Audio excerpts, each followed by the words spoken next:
All right, hey, welcome back to the Rescue Lab. I'm PJ Halloran. I'm here with Logan Ledkins. He's a Special Ops Lieutenant with Longview, Texas, and we are talking about the infamous balloon rescue that happened at 900 feet. Logan, we're going to jump right into it. Take me to that morning and how that incident played out. Let's discuss that. Yeah, man, jumping right into it. So we work 4896 now. So we were on the back half or coming into our second day of that. So we'd already been on for 24 coming in. So we were waking up. I let the guys sleep in a little bit on that second day. And so it's about 8 a.m. Guys are kind of stirring. Got pancakes on the griddle. I'm taking my first sips of coffee for the morning. And I've got a guy that works for the little combination department to our north. And he said, "Hey, we just got a call at Judson for a balloon rescue. A balloon hit a tower." And I was like, "Oh, that's interesting." So I got up and kind of wiping the sleep out of my eyes and walked towards the office. And about that time, the call came and we got dispatched to that call. Basically, it came in as a balloon had hit a cell tower, I believe is what they were saying. And so I immediately dropped the house. So I knew that we were going to need everybody that I had at the station that day, and it had only put the ladder truck on the call. So we were going to need a few more hands than that. But to be quite honest, like I was seeing reports early on of being in the 100 to 200 foot range. So, that's kind of in our wheelhouse. We do training at that level pretty regularly. So I honestly thought if that's what it was, that we could probably manage that situation with what I had at the house between the 8 guys that I was going to be bringing with me, plus any other, ground people and that kind of thing. So I wasn't too concerned about it at that point. As we started to get en route to the call, we got in the area where I could see the tower that was in question, and unfortunately, it was a tower that we were aware of in the area, but I didn't know that was the one that we were going to head to that morning. So we were aware of a tower in our area. Most everything is a 200-ish foot cell tower. This particular one, we knew was quite a bit taller. I couldn't remember right off my head that morning how tall it was, but I knew it was significantly taller. And we had kind of talked about it for years about, hey, if we get something. That same tower? Yeah, because it's the only one that's significantly taller than everything else in the area. So everybody was kind of aware of it. But yeah, we turned on to a local street there and I could get a clear view of it and I could see something hanging from the top. At that point, I didn't, I assumed it was a balloon, but I was just, is that an antenna or is that something odd? Like we were still far enough, but I could definitely see it at that point. Did you know at the dispatch moment that there were people in it? Were you like, hey, this is a weather balloon, something trapped up here, No, so Longview has a ballooning community. So we actually, in the summertime, they host a hot air balloon race that goes on for about a week.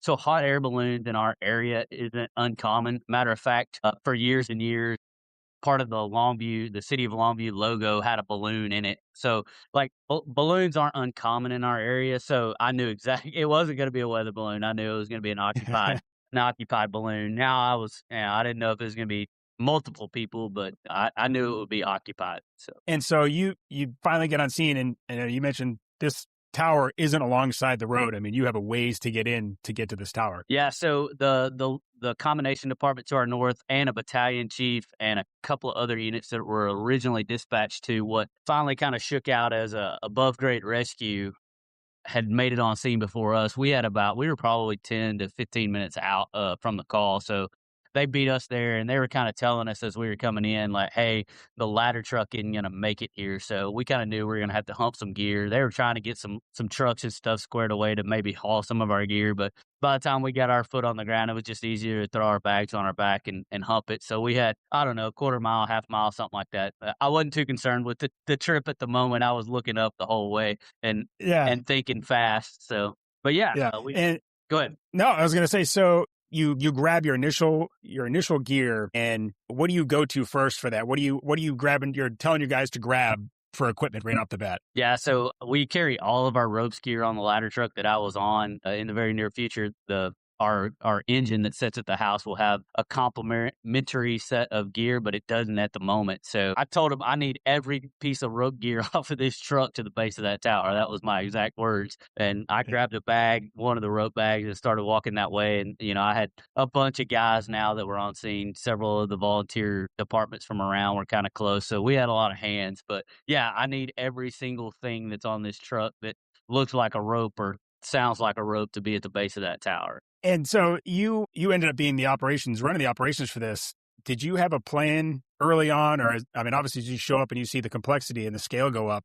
what's going through your mind, and how are you going to solve this problem? Yeah, so obviously the scale changes things a little bit, but honestly, we for probably more than a decade, we've implemented a tower rescue day in our rope technician class. So every guy that's gone through over the last at least 10 years, myself included, and that was in 2013, so you do the math. And so we do a tower rescue day, right? So I kind of knew what we have a game plan for that, right? We're going to do a multi-pitch lower. That's kind of our plan. It's the easiest, most efficient way to go about it. It's the cleanest way. I don't have a 600-foot rope in the bag, which at the time was kind of what I was thinking it might be, but I don't have that in my bag. We're not tower climbers on a daily basis, so we're looking at probably getting a little trailing line of like 1,200 foot now after this happened. But I don't have any of those. Absolutely. I don't have those tools in my kit right now. So the Yeah, longest you will. You definitely will. yeah, I mean, at the time, the longest rope I had was 300 foot, so I knew they weren't coming to the ground on a single rope. So I kind of knew we were going to do a multi-pitch lower. I just didn't know how many pitches it was going to take when it was all said and done. But honestly, as we were getting to the base of the tower, my biggest worry was that balloon was very, very precariously hung. I mean, it contacted the tower and somehow hung up there. Like that still doesn't, after seeing tons of pictures, that still doesn't compute with me how it stayed even when it just first hit it, because it hit it and stayed right where it went. It got enough wraps from that balloon fabric that it just stayed right there, which still just by the grace of God, right? And so then I was really concerned with the footprint on the ground, where guys were going to be, because I was very much thinking that thing was going to come down while we were going to be on our way up. The tower was about 5 by 5 by 5, a triangle. So once they were inside the footprint, I wasn't too concerned about them, because I knew, they might get hit with some falling debris, but they were going to be protected by the tower at that point. But while we were all out on the ground, so yeah, locking out, tagging out the power, that ended up being a really, really high wattage, what I'm told to be the highest allowable wattage tower in the country. It ended up being a radio station tower is what was at the top, and it's transmitting FM at a really high.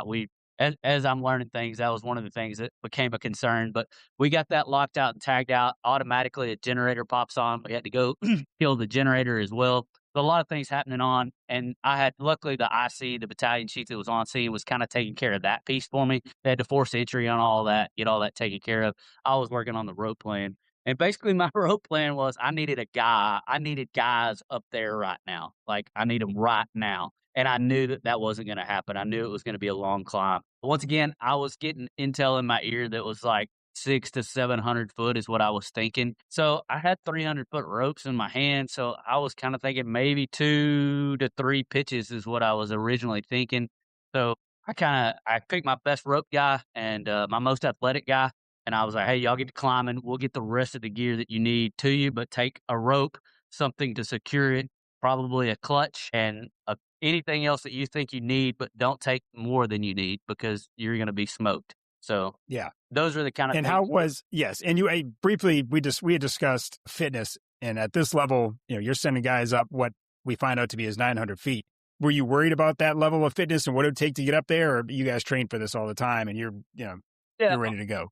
Obviously, I've got really fit guys. I'll kind of brag on my guys. We do a workout of the month kind of competition, and my house has won that competition a year for 2 years straight. So we've got a couple of golden kettlebells and that kind of thing in our gym. I mean, we work out every single day, and so I wasn't too concerned. I knew I was going to be able to push the guys hard. I knew that they were going to be able to do what they needed to do. I was concerned with the length, because I knew my lead climber, he's a big beefy boy, he's very strong, but he's got to eat. You got to feed those guys, right? Like, so You do. and I knew he hadn't ate. Like, we woke up, like we shook him out of bed, and so I knew he hadn't eaten, and I knew he wasn't going to get to eat for quite some time. It was just part of it, we kind of got to push through and make some things happen when we get called into action like this. And so I was worried about him, and as time went on through the rescue, we started getting things on scene for them to eat when they got down, but that was just not part of the thing. Yeah, no, but it's super important. And I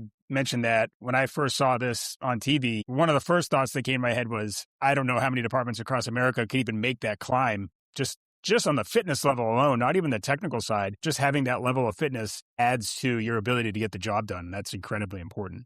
And if you're not working on your fitness every single day, like you got to be doing something, right? And you can't cop out like, well, I'm on duty. Yeah, like maybe not, do the Murph every single tour or something like that. But Right. like, Yeah. if Yeah. if you're not in there making things happen, I'm a 41-year-old cat that's the lieutenant at this house. Most of my guys are younger than me. I got a few older guys there, and like I'm in a lot better shape because of them. Like I just want to Yep. keep up at this point. And so Yeah. having those kind of dynamics in a house makes it easy, and sending them pictures on my days off where I'm trying to stay in it and that kind of thing. Like, I mean, that's the fun stuff, right? But yeah, like Yep. Absolutely. I watched my lead climber the day before go 6 for 6 at 315 on squats. So I knew all that. That was in the back of my head, but at the time, Yeah. like I literally was able to hand him a bottle of water and tell him to hit the bricks. Like Yeah. No, it's the best case. that's super. That's super important. And the fact that you have the confidence in them to get that done,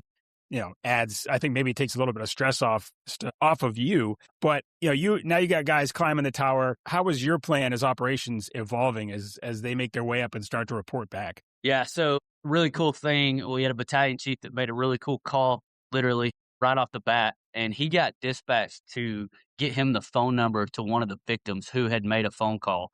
So he handed that phone off to our on duty safety officer, and the safety officer literally talked to her the entire time while we were making the ascent. So what ended up being 70 minutes of climb time, he was able to talk to her and kind of keep her on the phone, which was a blessing and a curse all at the same time because, he had to be real with her, and when he made first contact with her, he's like, "Hey, we're here, we're coming for you, but it's gonna take us a minute. Like, we're not coming in a helicopter, we're climbing this thing, and this is how we're coming, and it's gonna take at least an hour." And, the victim famously kinda said, "Well, we're not gonna make it then," because she was in that kinda state of mind. They were moving 10 foot to each side. They knew that they were in a really precarious situation. So, yeah, like but stayed on the phone with her, talked her through it, said the guy that told me, he's like, "Man, I don't talk to my wife that long," and had a conversation where Yeah. they covered everything from A to Z, and so Yeah. No, it's important. It's yeah. very important. But kinda kept her calm, and we were able to do that. So, as the plan was going on, again, my main thing was to get a couple of guys up the tower and try to get up there and make contact with them and get them clipped in some way, somehow. As that was going on, I also started stacking guys on the tower. We have another special operations house on the other side of town. Right as I was kinda getting on my feet on the ground and figured out that this was not a 100-foot tall cell phone tower, I had them get ringed out and headed in our direction. We were gonna need their gear and their people. These kind of calls, I say this all the time to my guys, is like what we run out of is skilled players, and I don't mean that in a negative way in any kind of form or fashion. We had some quote unquote ordinary ops guys on the ground that did fantastic things for us that day, but I need those skilled players to be on the tower and do the things. So No, absolutely. also, we have a competition ropes team that travels around and does cool things in a really meticulous way. Those really ultra rope guys. I'm a rope Yeah. guy, but I'm not that. And so, Yeah. like, they Yeah. go That's out a different level. 100%. So our special operations chief was out of town. He got the phone call that this was going down, and he just put the all call on a group me that they have. And so most of those guys ended up filtering in and making the scene, which was a huge blessing because, they're the guys, right?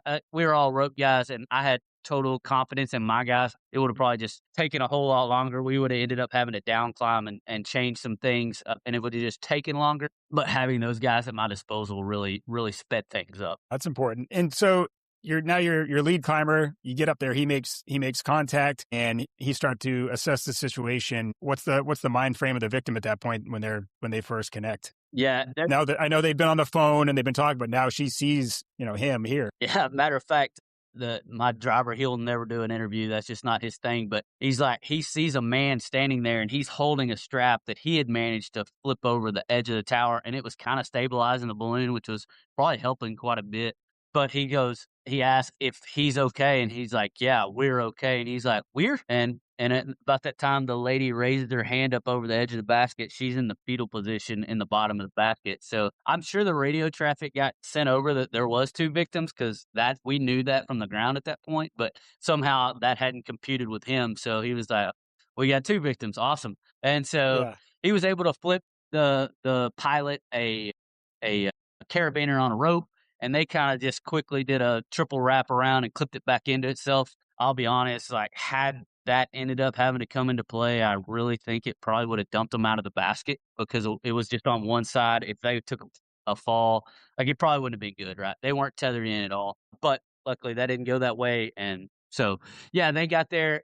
2 of those rope comp guys were the first 2 that were on scene were the guys that have kind of led our program, and they kinda came from a climbing community before they were in the fire service. They've been teaching this class since before I was in the fire service. They taught every dude that was on the tower, and those cats come walking up. It was a good feeling to see those guys come walking up, Yeah.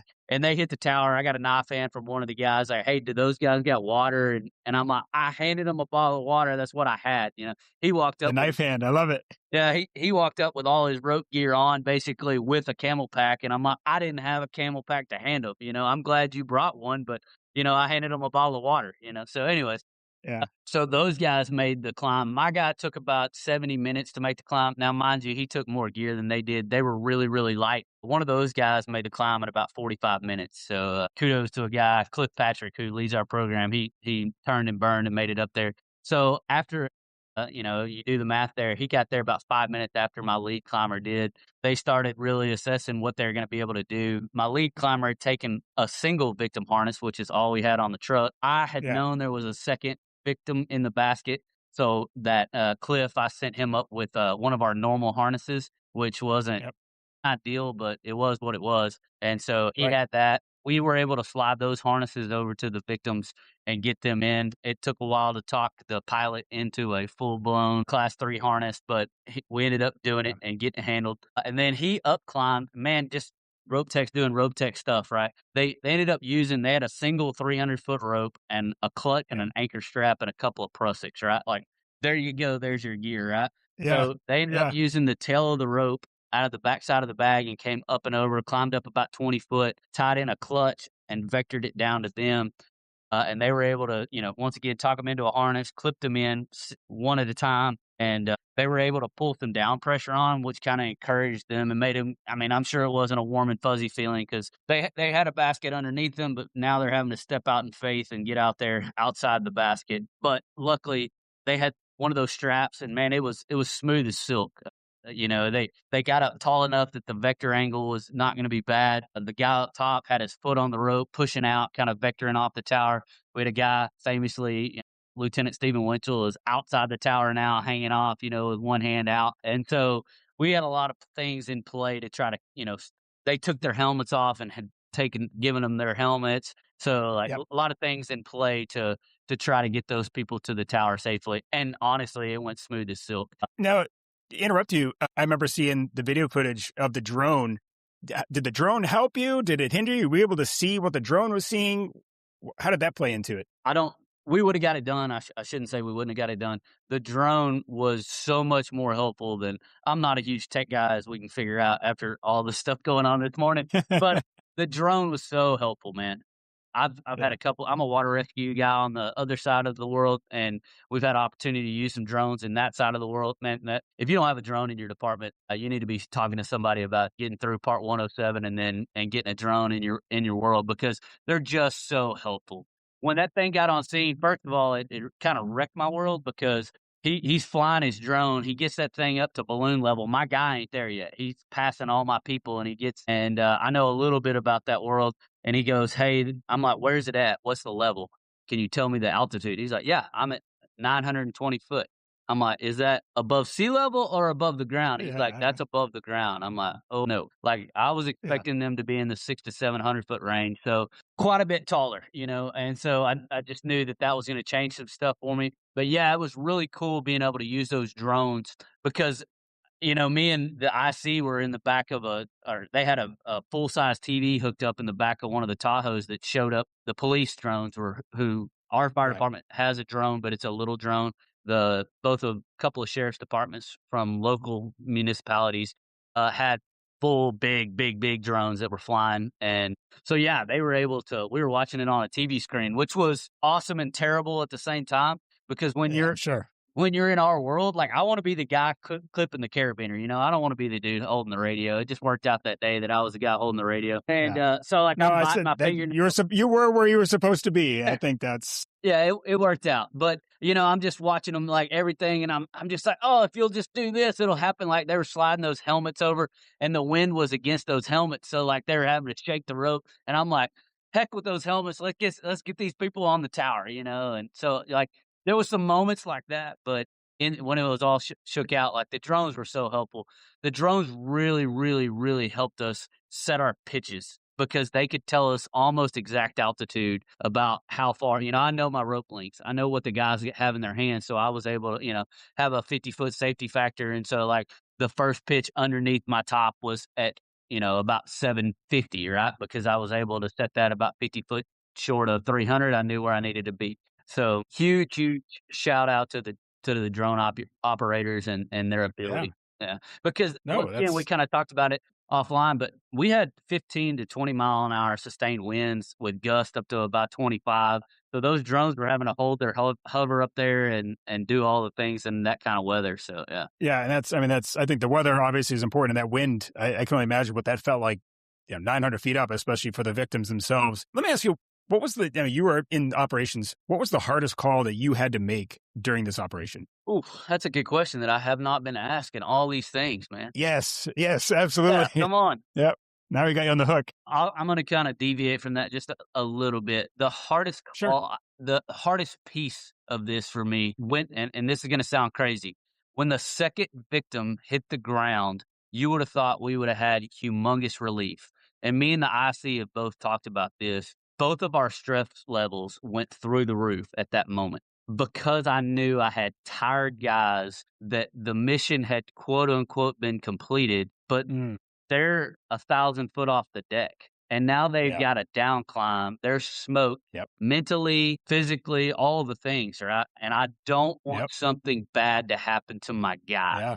No, that's absolutely. I mean, you think it's over and it's not. And that's how was the down climb for them? Long, right? Like, long, and it was long for us, it was long for me. They're hungry, they're tired, but, they're still running off of adrenaline, so had a couple of guys end up doing some cool stuff and just rappelling down on the systems that we had built. I had a one in that all-call group, one of the guys is a 280-pound truck captain that ended up making it to about 600 foot, so he ended up riding a rope down. It was the best call, right? Like, let's get these guys down. Some of them started cramping. Every single one of them talked about their forearms. Like, that's what smoked. Yeah. That's what gets Yeah. smoked. Because also we hadn't talked about it, but this tower did not have a wire, so we weren't able to Yes. run wire chasers. So they had to clip climb the whole thing, top to bottom. Yeah. So just Yeah. And smoked them. that's hard enough as it is. I mean, the wire would have been great. How do you lead a team in an environment like this where, one mistake is catastrophic? Yeah, so it's my job to have a good plan, right? Like, and to pick the right people to go into that plan. And we kind of talked about that right off the jump. Started backfilling. I picked my first two guys and then started backfilling with, putting in my mind, in your career, or you better know, like, who's your guys that are better at ropes, who's your guys that are physically fit, who's the one that's questionable. I'll be honest, like, we had a guy that ended up balking on me on this call. Like, he's a new rope tech. He's only been with us for a couple of months. He got the Super Bowl on the first call after his rope tech Yeah. class, right? The dude went through rope Yep. tech class in like August, and then this is his first call, right? And he ended up balking. Yeah. He made a good call. He didn't become an incident within an incident. So Yep. super proud of the guy. We'll work through those issues on the backside, but Yeah. so had some of those things happen. So getting those guys in the right places, having a good plan, understanding the plan. One thing that we got kudos on, it's hard to say some of these things, man, but like, communication Yeah. was awesome. Like, Which is rare. yeah, yeah. So even dudes, we got back to the house and they had sent a company to cover our house. And the guy, he's like, "Hey, man, one thing I could tell was, like, y'all sounded awesome on the radio." And I'm like, "Well, I'll take that as a huge kudos because, like, Absolutely. it went well." And we even had a moment where some of those guys had kinda couple of them, when it all shook off, like, they didn't go in the order I thought they went in, so, like, I'm asking for a dude that's ended up being above another guy, we're calling them the wrong things, and we were able to reset that, right? Like, one of the lieutenants that ended up being in that group that I was talking about, he was like, "Hey, nobody knows what's going on." Like, "Cool, timeout. Alright, let's relabel this." Hey, and we know each other by name, right? Like, so, Pointer, you're at the top, you're group 1, the next guy below you is one of my other drivers, Woody, you're group 2, and all the way down to what ended up being 6 pitches, like, group 1, group 2, clean that up. After that, we really didn't have an issue. So communication went really well. If you don't have good comms, and then like logistics behind the scene, like I told you, I had an ordinary ops captain, and I say that parentheses. Like I love my guys that want to go out and do those kinds of things, right? Like they support us, and a lot of days when I go and say, "Hey, we're gonna go to the lake and run boats," like they're gonna come backfill me, like. So I have Yeah. a huge appreciation for those guys. In banter, we're gonna call them ordinary ops, but like, I really do. And I had one of those guys on the ground that nailed logistics. He was constantly in my ear, like, "Hey, Lou, I got this, I got this, I got this." I'm like, "Great. Hadn't even thought about that. That's awesome. Let's move on." Right.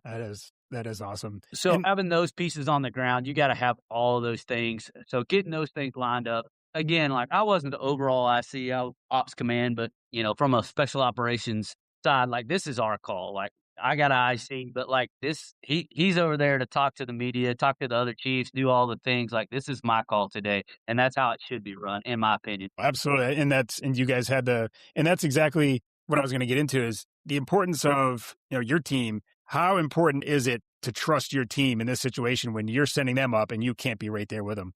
Totally agree, man. Like I said, rope techs being rope techs, like in training, I've kind of barked at some guys that are new. Like I know, for instance, we had a confined space class. Well, they had just had rope tech class, and one of the guys asked the mock IC, like, "How do you want me to do this?" No, you're a rope tech, dude. Go do your.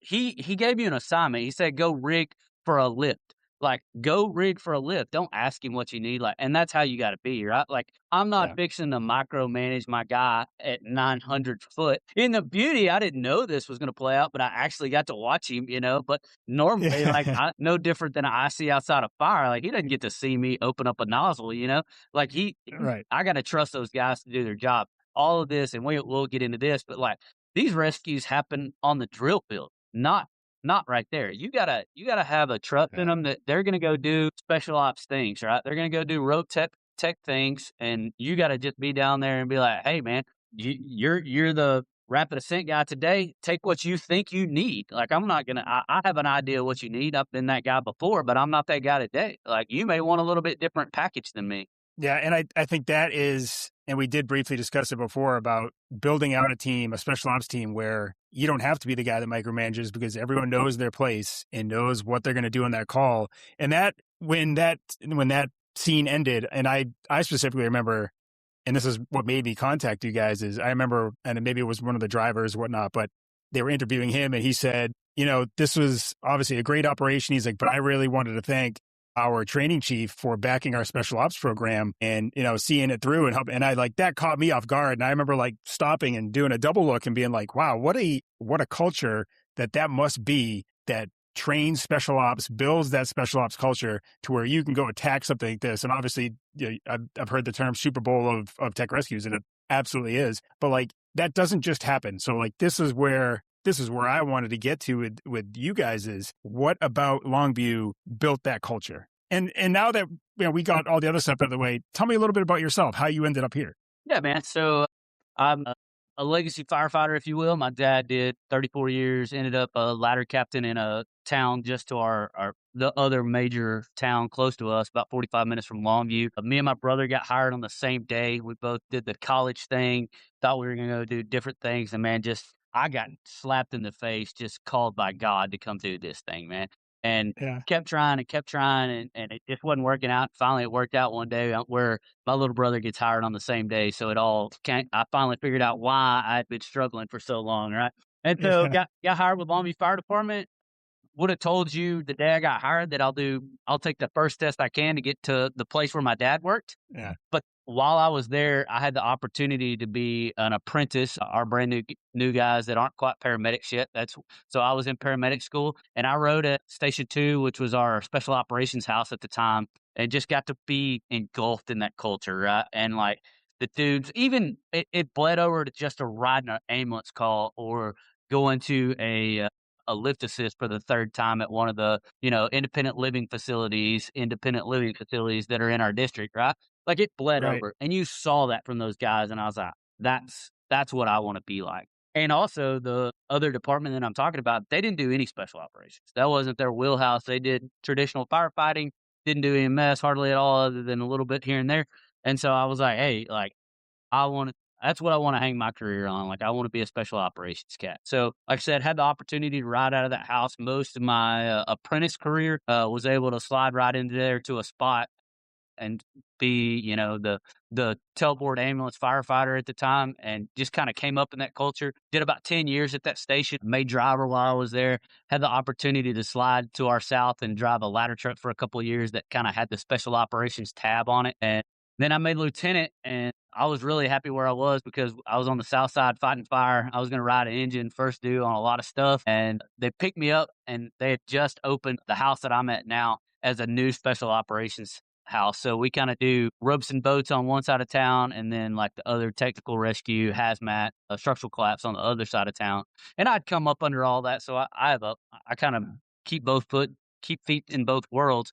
But the opening was on the other side of town, and, they at the time, the chief decided that that's where I needed to be, and I didn't have a whole lot of option in that, and I wasn't really happy about it at the moment, but, man, I mean, the it paid blessing off. yeah, the blessing that it turned out to be. A crew that we always kinda referred to 'em, I don't know if we called them the West Side retards over there because we were on the East Side, so, like, I was Yeah, getting put that's to that fair. yeah, I was getting put to that house where, we were always kinda in competition with a little bit, and so I wasn't really excited about it, but there we were, I got put there, and, man, I couldn't be more happy, but just because, I mean, divinely inspired, like, what has transpired since and this rescue obviously highlights that, but just 1,000 other things that have gone right while I'm there, just good stuff, Of being course. able to train. Yeah, so No, and sorry. So I was gonna say, just going back to that, you guys have obviously built a special ops culture. What does the training look like day to day that lets you build on that? yeah, so I was asked while I was, kinda contemplating putting in for taking the test for a lieutenant, one of in fact, the guy that ended up being the IC on this call, he was my battalion at the time, and he's like, "Why do you wanna be a lieutenant? And if you become a lieutenant, like, what's your day look like?" And, he's like, "What's your non-negotiables?" I had to think on that for a little while, and this is what I came up with, and I'll live on this, I guess, until I retire. But we're gonna train, we're gonna do PT, and we're gonna have some family time, and whatever that looks like, right? Like we're gonna watch a movie together, we're gonna sit out in the bay and smoke a cigar, we're gonna play some pool. We got a pool table at the house, whatever that looks Yeah. like, right? But those three things are pretty non-negotiable for me in a day. We went to the 48-96 model, so it changes it just a little bit. Those things at least happen inside of the tour now, but, like, most days, we're gonna drill on something, right? Like, we're gonna either and for me, there's a difference between training and drilling. So, we're What do gonna you mean? What do you mean by that? What do you yeah, mean by so training? The for me, difference? training is slow, right? Like it can be a crawl or a walk. So we can be showing a new guy to the house, or even just an apprentice, like, hey, this is how we do X, Y, and Z. Slow it down, really break through it, and then occasionally I go out there and I tell them, hey, I'm the dumb new guy apprentice. I'm a rope tech, but kind of barely. And I'll pick one of my drivers or maybe even my firefighter, like, you're running it, and here we go. It's a drill, and it's for time, like so you gotta have some realness to that too, like, and it'll be something that I picked out and, maybe I go put a victim somewhere in a hole somewhere, and we go do a confined space drill that they don't know about, and I walk out there at 8 a.m. and like, "Hey, this is what we got. Here we go. Yeah. Y'all are running it. Yeah. I'm the dumb guy on the tailboard," and I there's a lot of smart dudes on the tailboard, but today I'm the dumb guy on the tailboard, right? So, like, you tell me what to do and I'll do it, but, pretty much I'm out of play, and so you're running it. Because there's a lot of days where we're not there, man. It's like, I gotta have Yeah. vacation days too. So, if this call happened when I wasn't there, it's gotta continue to happen. So And I think that's probably one of the most important parts of building a special ops team is just because someone goes on vacation, that program cannot collapse. The team can't not function, and you obviously you'd hate to have missed that, But I think knowing that your crew was up to the task of handling it is just as important and makes you just as proud. Yeah, I mean, it gives you the warm and fuzzy, and you got, like I said, we're entitled to vacation days too. Like I take the whole month of July off. My wife's a school teacher. We're usually gone in Colorado. Like there's a big time where I'm gone. Like Kerrville is a huge thing in Texas. I don't know if it made it all the way up to y'all, but it's big, massive floods. This last summer, like I turned that deployment down. I'm a Swiftwater guy, but I had an effect on those guys because I trained several of the guys that were in those boats that made those rescues down there. So that's my little piece. Like I missed that call. I hated to miss that call, but I didn't really expect a flood in Texas in July, but that happened. So no, I mean obviously that's a whole other podcast. Yeah, but sure. But yeah, no, and that's exactly. But I think that's important that you say that you helped train these guys. You were there. I mean, your skill sets were passed on to them, and that's something to be proud of. And that's a huge part of training, mentorship, and special ops, which is really important because that's how you get younger people into it and newer people into it, showing them the ropes, quite literally. Yeah, yeah. That's a great segue to kind of talk about that chief that you're talking about. So yeah, I'm going to call him by name, Chief Steve Dankers. He's kind of a hero to all of us locally. He kind of started our ropes program in the early 2000s. He had kind of come from a climbing background, came in and kind of really brought our rope program to a whole nother level and has slowly progressed through the ranks. Back then he was a firefighter and last year he's been our spec ops chief for about a year, but it's cool, man, because he promoted out of the house that that most of this came from, right? It ended up being Station 2 and 5 for the most part, but he was the ladder captain at Station 5 for about 5 or 6 years there, and then promoted to our special operations chief / training chief. And so, yeah, like that culture has just been built over, honestly, 20 years now. And so like these, like, we've kind of talked offline, like these calls don't happen. Like the success of a call like that doesn't happen on the day, like we had the opportunity to get highlighted because of the drone footage and, it was at such a hype and it got picked up by so many news outlets, but like we just got to show off, right? Like,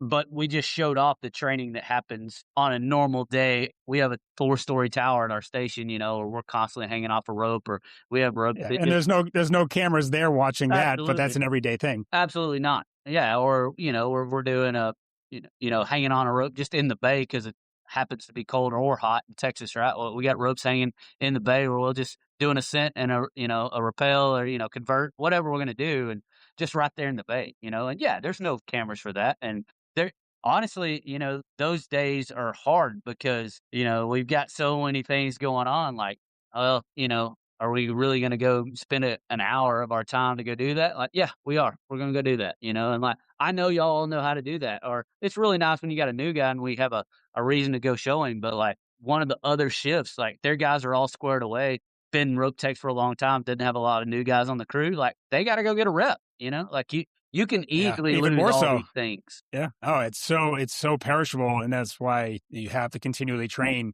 And that's why it showed up the way it did, obviously, your incident. But in building out any special ops program, I think I like the term you said, the dark times. Yeah. What were the biggest challenges into getting your program to where it is now? Yeah. So, I mean, obviously money and buy-in are the two big things, right? To me, from above you, like you got to have buy-in from above you and buy-in from the guys. And when it's not bought in by above you, it gets tough, right? Like I'll say for a long time, early on, our program, best of my understanding, started in about 98, and then it's kind of progressed. We had several guys get on our Texas Task Force 1, really built the program. Unfortunately, 9/11 happened, and there ended up being a lot of money flying around, right? Hazmat was kind of the lead, all that, but it kind of came into all the rescue disciplines. And so our program really came into into its probably the most highlighted spot in those early to mid to 2000s, right? There was a lot of money. Those guys were able to just randomly go out of service and train and do all kinds of things, come off duty and train, get overtime, all the things, right? And then, 2008 happens, the money starts drying up. I came on in about 11, and yeah, it was the guys that had come through those really nice times were still there, but they were starting to see the decline and they were trying to hang on. Some of us new guys, like we saw what that was. And we're like, oh, this isn't gonna be that hard. We can build this. But because we didn't have the funding and we didn't have the as good a support from the top, it got difficult, right? And yeah, I called it the dark times, right? Like we had a decade there that I mean, we'd beg, borrow, and steal to go out of service for a couple of hours, to make some training happen while we were on duty. Can I just stop you right there and ask about your thoughts on the importance of going out of service for training on the rescue side? Yeah. So Because some people balk at it, and I'm a firm believer you have to do it. I hate to do it. You have to do it. you have to do it, especially in our culture. I'll speak specifically to it. Like we have an ambulance that sits beside all of our rigs, basically, right?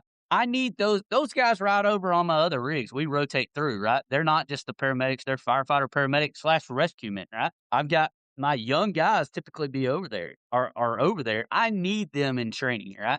Not only do I have to take I got to take the whole company out of service, which is really hard to sell. And I get that because now I got an ambulance out of service. I need backfill. I mean, best case scenario is to hire some overtime and come ride my rigs for a few hours, right? Like that's best case scenario, but that's a big ask, right? So It's a big ask. if we don't go out of service and train, we don't make it happen. You cannot be suspended from a rope doing or on a dive off, let's say for us, or underground somewhere on a confined space op, or got a trench dug and say, "Oh well, Granny needs to be picked up down the road." Granny does need to be picked up down the road, She does. 100%, right? But for 2 hours or 4 hours or whatever you can buy, somebody else is going to have to run that call for a little while, and I'll stand by that until I die because on the day where you got a balloon that's hanging 900 foot off the ground, you want some cats that can handle that too, right? So, And all that overtime money is going to go away real quick, or that worry about that when that goes off so well. yeah. And so and I get it. It's hard. And I don't ever have the inclination to wear a white helmet. Honestly, I think I'll top out as a truck captain and be done. I want to stay in ops, but who knows? But I don't have to make those decisions, but I need to be able to communicate. And luckily, like my captain, who was at that original station that I was way back years ago, is now our assistant chief of operations. We hired a new chief this last year who came from the rescue world. He was outside the department, but he's been a spec ops guy his whole life. We got a great special operations. We're living in some good days right now. We're past those dark days. And like I heard the other day, like they were talking about doing some training. Like, how do you want us to do that? And like, hire overtime, send the guys to training. Like, dude, okay. That's best case scenario, right? We support the city, we don't affect it, and we got guys trained. But if we're not getting training in these disciplines, you will not. I mean, we can do some little stuff at the station, right? Like where we don't go full on out of service, But there's some times where we gotta, put harnesses on, we gotta put dive gear on, we gotta go get in a boat and get down the river where we can't go make our med calls or even, whatever, gas out in an area, like we can't make those calls at the moment. So yeah, you got it. To me, it has to be a priority to get training to those guys. And I get it for once again, the ordinary ops guys, it becomes a frustration. We try to be reciprocal, like, hey man, we'll come cover you whenever you want to go out of service, man. Because do they ever go out of service? They do from time to time, but not nearly as much as they probably should, right? And I mean that wholeheartedly. Like, I will come cover you so you can go drag some hose, because there's a day and time the way ours works right now that I'm likely to get shipped out to an engine company for a short time. Like, guess what? My company is going to go out of service to drag some hose and climb some stairs, right? That's going to happen because an engine company needs to be good at three things. We need to be good at searching, we need to be good at dragging hose, and we need to be good at forcing doors. We're going to go out of service to do those things, right? Yeah. Amen. No, absolutely. Amen. At the the balloon incident itself, but any other special tech rescue stuff you've been involved in, what should departments take away from seeing your story play out that day? Yeah, I mean, we've had, we kind of go back. We've had two ginormous events for us in the last little less than a year. Kerrville was huge, obviously. This balloon rescue was huge. And we've had several other little smaller incidents throughout the year, that truly highlight the need for special operations. If I hope and pray that the story is that, like, we have to support special operations. Obviously, this is a rescue podcast. We're talking about all things special operations. We know we have a commitment to the rest of the city for all the other things, right? But if you don't support the things that are low frequency, high danger, like we won't get it done. And we've seen that on the other side years ago. Like, we had a tower rescue that came in as a guy on a tower with a medical emergency that we ended up bringing down a DB, right? That took way too long. that's where our tower class came from, right? Like Yeah. and that's not a good day, right? Like, that one didn't make No. podcasts weren't a thing yet, but it is. Yeah. Yeah. No, exactly. But I think you're good. Yeah. I think it's important though that you bring that up because that's what happens when you don't train. You know what I mean? That's the outcome. It's Yep. unfortunate. Yep. 100%, man. No. And so at the end of the day, if you had to sum this lesson up for the fire service, from your rescue, what is it? Even if it's on the rescue, yep, Yeah, nailed man. it. I mean, it's easy. I mean, it's easy and hard all at the same time, right? Like we all know we have those days. Like I said, we work 48.96, right? The company officer has to come in with some kind of plan for training, right? That it has to be on your mind. I get paid extra money for my days off to think about something. It ain't got to be huge, right? It, you know, I, years ago while I was a driver, I'd kind of worked up a little program like making the grab Mondays, tactical Tuesdays, wet Wednesdays, forcible Fridays, right? Like throwing Yeah. Thursdays, right? And then special operations has always kind of been a weekend thing for us, right? If you don't have something that you're coming to work with as the company officer, you're doing it wrong. And I'll caveat with that. I take a lot of pride in my senior driver, right? My senior man, if you will. I can put that on him some days. And I could put Yeah. it on anybody else on the crew, right? They all need to grow. I'm at a point in my house right now. We just did 2 hard years of training when I got there, right? Like I put a lot into those guys, mainly because I didn't know where they were. So I'm gonna make sure I know where they are, and get them trained up to what I know. I'm gonna give them everything I got. And I'm pretty well there. There's always something new to learn. I'm not saying that. But most of my guys have at least been through my little reps on forcing a door, throwing a ladder, whatever it is, special operations, all the things. So now their thing is like what I'm pushing, especially on one of my senior drivers who doesn't love it, right? Like you got to teach, you Yeah. got to teach because it makes you dig in so much deeper. And I was the same guy, right? Like I've been the not the terrible attituded medic driver who like, yeah, dude, yeah, I know how to throw a ladder. Like, well, yeah, I could get it on a building, but I didn't do it professionally, right? Like I didn't know what I didn't know. Like all I knew was like, yeah, man, I can do that. I can do that. Like, no, like you need to go catch a rep. Right. Yeah. So from time to time, I mean, we're a ladder company as well at my house. Like we go throw a ladder from time to time, God on a forbid. pretty God forbid, on a right? on a pretty regular basis. We pull and throw a 35, like Yeah. we're gonna throw a ladder. Yeah. We drag hose, but then again, at my house, we've got cool things to also take care of, which becomes, like where I'm in Chat GBT trying to plan out a freaking year's worth of training. Like Yeah. Yeah. we got to hit all these disciplines and be good at them. And like I only have so much time in the day, and there's things too. Like on Sundays, my guys have the day off, no questions asked. Like Yeah. outside of anything that the Chiefs got planned, like we don't do anything. We don't Yeah. drill on Sundays. Period. It's No, I y'all's agree. day. We chill I out, right? I agree. I think maybe that's just a cultural thing for us, and I agree with it because the guys do deserve a break. But I tell them on a Saturday we're going out, Thousand and percent. yeah, we're going out, 1,000%. So, and yeah, they man, coming full circle, you gotta train. You gotta have guys that are into it. If you don't have those guys, you need to get rid of those guys that aren't those guys. You know what I mean? And that could be tough because sometimes we love those guys. I'll be real honest. My little brother works at my house on a different shift. He's not the guy. And he'll tell you he's not the guy. And he's actively looking for a different place to go. He kind of came up in this house. They morphed it into a special operations house. That's not his world, right? Like yeah, he's an that's not ordinary ops guy. everybody's. Yeah, and it's not for everybody. And I mean, special operations guys, like I mean, in the last week I've done a couple of dives outside of work, like I've got a guy that dives all the time. Like you have to I spent a week in Tennessee teaching guys how to drive a swiftwater boat, Like if you're not willing to go do those things off duty, like you're probably not the guy for that house, right? So you got to really be we talk about culture. I had the opportunity to step into this house right as it was becoming a special operations place. It's been so cool because we got to build a special operations culture at this particular house from the Yeah, ground up. yeah, And that's awesome. it's been so cool. A lot of it was there, right? It was just ready to be harnessed and just to be a part of it has been really, really cool. And to there again, yeah, you gotta I mean, what's the 3 legs, right? We gotta have special people, special equipment, special training. The first one of that is special people, right? I gotta have the guys that want to get out there. 23rd of December, we're cooking. It's our only day on where we're not working Christmas this year.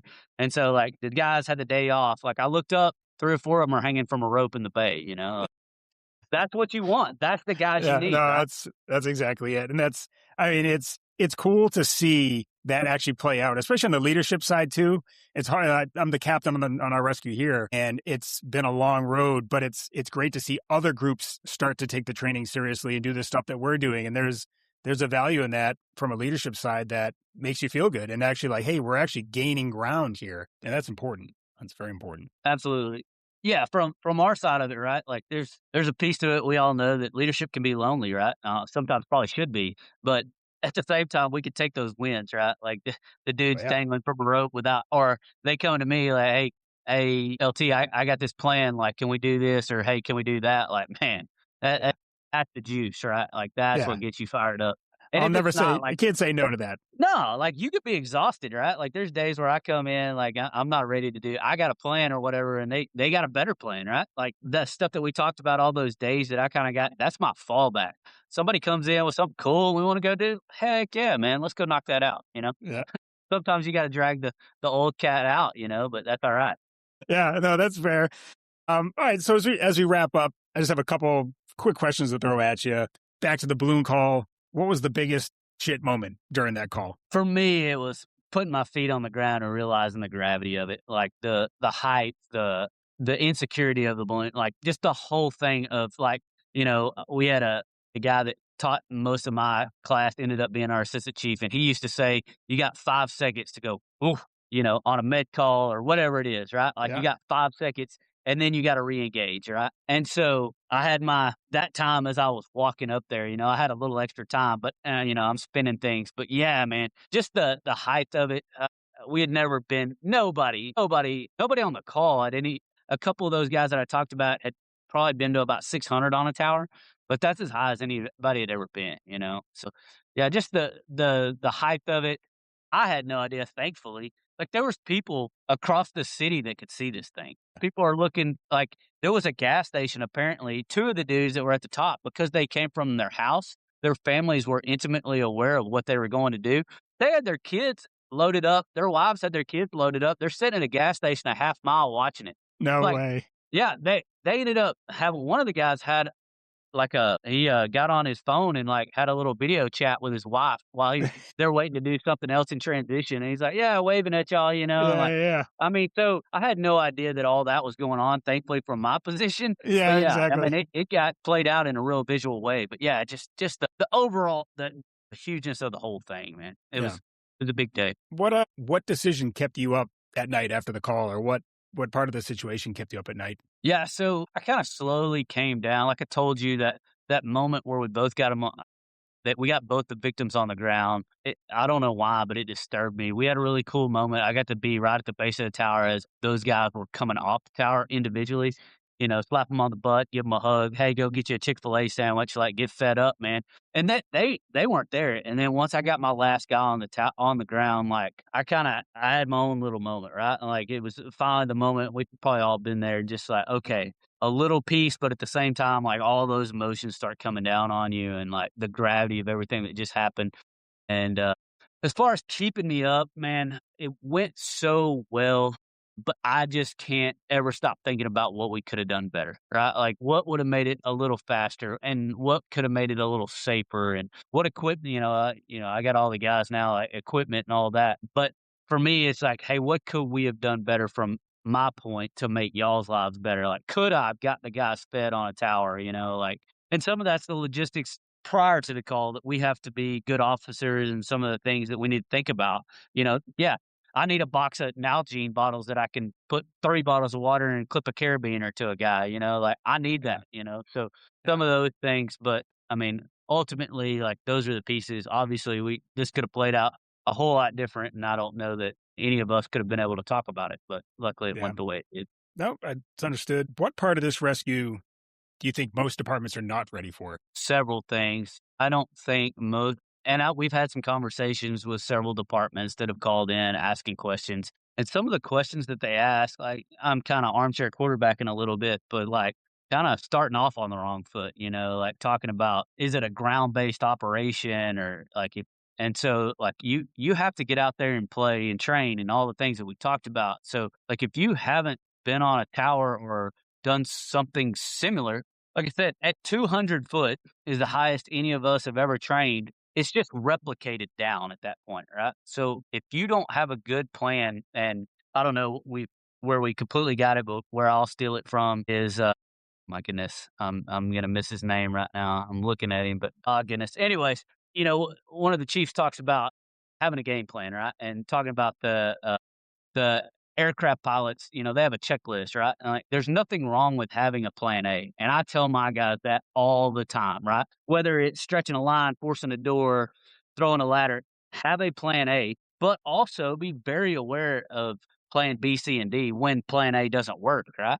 But I know what I'm going to do if everything works out, right? This call was no different. Like, we knew exactly what we were going to do. So if you don't even have a plan A in your fire department, you need to go out there and figure it out, because these things are going to happen. Like, there's cell phone towers everywhere. There's high places everywhere. The other piece is, like you said, I don't, seeing people around, the fire service is getting fitter, but you see dudes that aren't fit.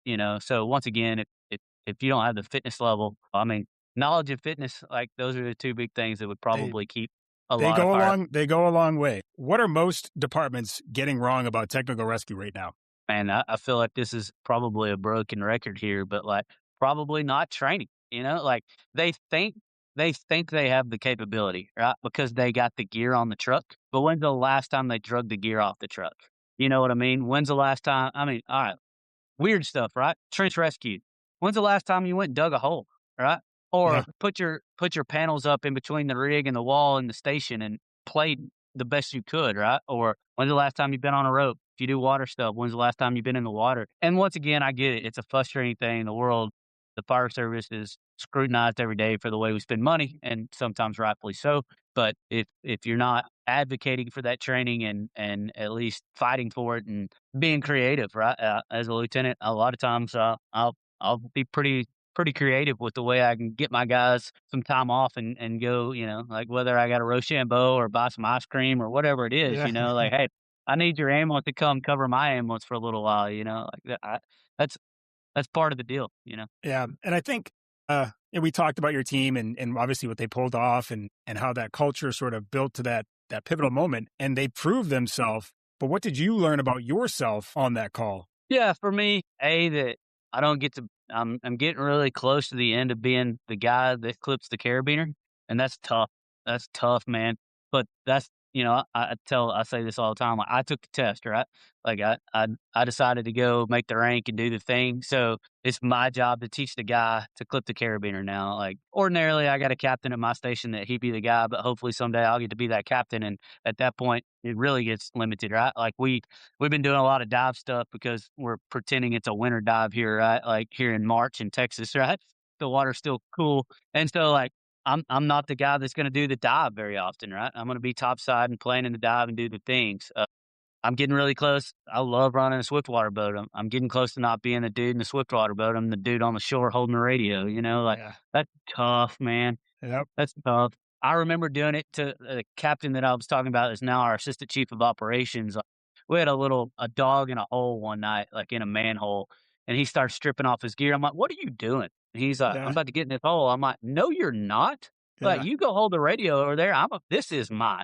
And I'm at that point in my career, and so yep. it's tough. I mean, can I still do it? Absolutely, right? Am I still gonna do it? Yeah, well, anytime I get a chance. Of I course, got a rookie that comes off the rig slow. I'm about to put that fire out. yeah, You don't have your air pack on when we come off the rig, like, you're about to sit in the front yard, dude.